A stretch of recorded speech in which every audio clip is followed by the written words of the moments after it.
Natrap sa loob ng kanilang mga bahay ang ilang mga residente sa Malabon bunsod ng matinding pagbaha.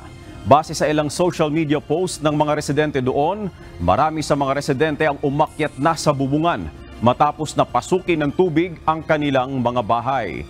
Kani-kanyang likas rin ang ilang mga residente kung saan ipinasa na ang ilang matatanda at isinakay na sa planggana at binuhat ang mga bata. Sa isang video na nakunan sa Araneta Village sa Potrero, makikita na nasira ang ilang mga bahay sa lakas ng agos ng baha.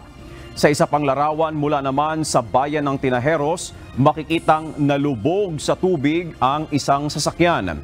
Sa dami ng kailangang i-rescue, may ilan ang hindi agad marating ng mga rescuer, habang ang iba naman ay nadala na sa evacuation centers.